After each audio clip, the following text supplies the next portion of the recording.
Had a nice day, washed the car, and I thought, oh, I'll spend a bit of time on these RCs, eh? Well, it's nice weather. I just redid these shocks because they were too stiff, but I think now they might be a bit too soft. But that's with no tension on it. The springs right to the top, so we'll see once they're in.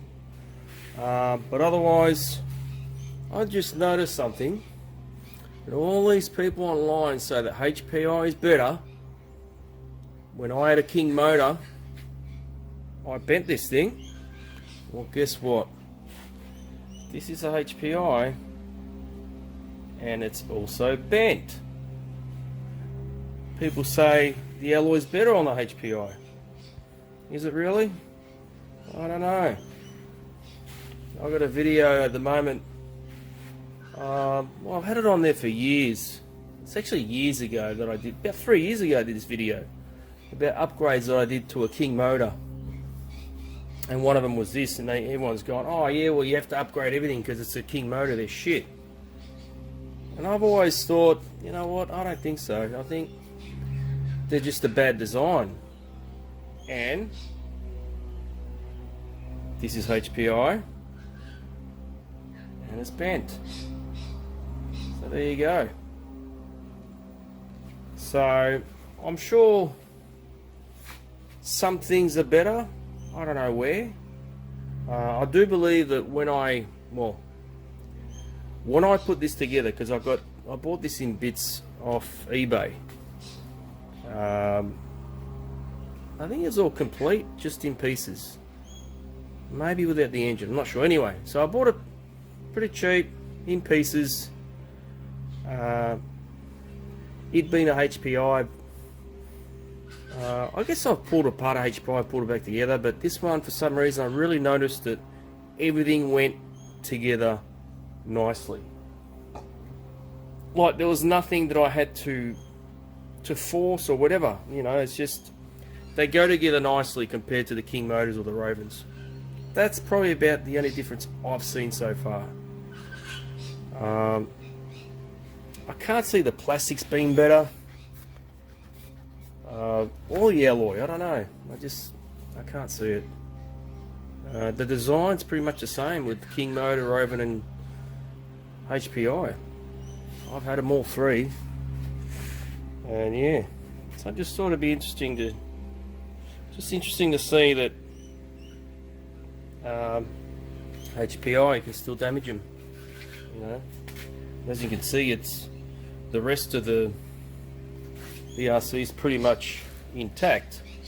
So I must have gone over in a roll. Having said that, I've actually got a full cage, which the HPIs don't normally come with. So, which would have, I saved it a little bit, but I guess these do stick out of the back. So there you go. So I'll just do these shocks and see how they feel. I guess this is as good as time as ever as to upgrade it. Well, I've pretty much got it off. Put this little bad boy on. I would have liked to have de-anodized it, but maybe another time. Getting a little carried away here again. I didn't mention I wasn't going to change any of these upgrade parts until they break, but well, I've got the time today. You know what I mean? So I've put the alloy hub carriers, the hostile ones, 2 degrees, plus extenders. Got some 5B wheels, and we'll see how that goes. I've put the brace on there. So yeah, so I'm just going to do the other side, see how it goes.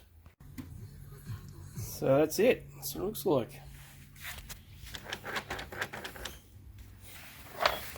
This wheel that I got off a mate's a little bit rounded off on the inside. We'll see how long that lasts anyway. But yeah, let's keep on going. I was going to keep this pipe. I haven't even actually gone out and tried this pipe out there. I know what they're like anyway, but But I went and got this pipe off a mate. I think the deal was too good not to take. So now I'm about to fit this pipe. Olamat pipe, good brand. He says it's not too noisy, which is what I want. The only thing about this one is that as soon as I bent that shock brace, I'm pretty sure I'm going to bend this. I know I take it a lot easier than I used to, but I still get a little carried away sometimes. So having a pipe on the inside like that, all protected, you know, it's a good thing for me. So let's see if I can fit this pipe up without really having to chop up the side rails there at all. But anyway, we'll see.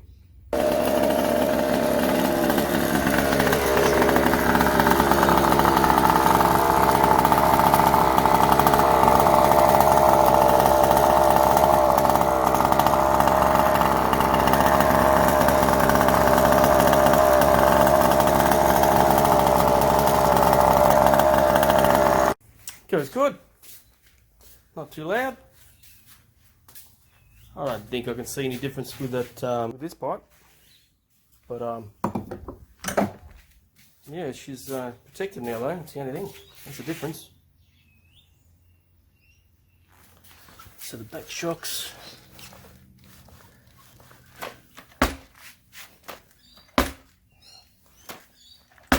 Pretty good. Sits a bit high. Oh, she's good. The only thing I might have to do is where the pipe comes out. Yeah, got to put a hole in it. Let all the shit come out there instead of building up in there. Alright, still getting carried away here. Just noticed if I've got two bolts here actually. Yeah.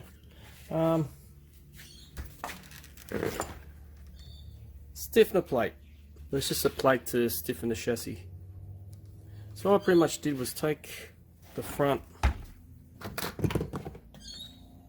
bulk bit off, which is pretty easy. Just two body clips there, and then the plastic thing there you pop out, and then you just slide it all out. You unhook it from there underneath at the chassis, and then there should only be two bolts left, these two to undo.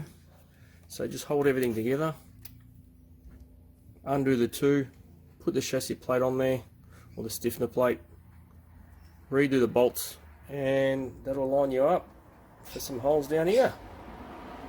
Some of you have to do the holes, drill some holes, put some screws through there, bolts, whatever you want to call them, and she's done. And I'm just going to take these two top ones off, put that back on there, bang.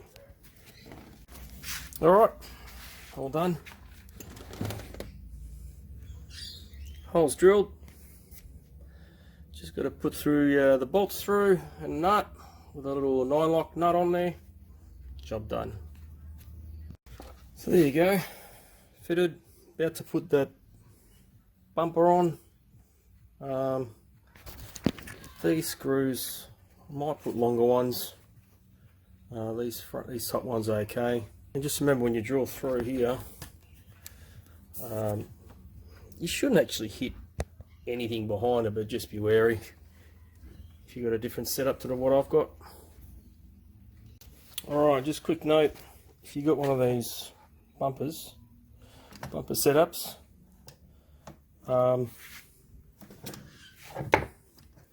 you'll need to make that notch bigger, because now you've got the thickness.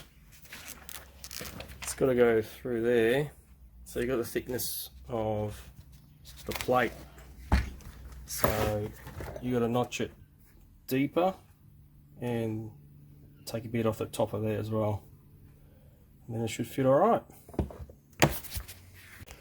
Well, there we have it, all done. What I said in the previous video, what I said I wasn't going to do, I pretty much did. she's pretty much loaded up now. I've got the sim steer going. I've got the alloy front hub carriers. Got the alloy rear hub carriers. Got this upgraded fuel system. I actually put some rear extenders as well that I showed you earlier. I put this brace up here. The Element pipe, which I actually find pretty good. It's not too loud. The stiffener plate on there as well. So no, she's good to go. Heavy duty front plate. Otherwise, she is all good. I think since installing the head gasket on this thing, it starts easy, idles fairly good.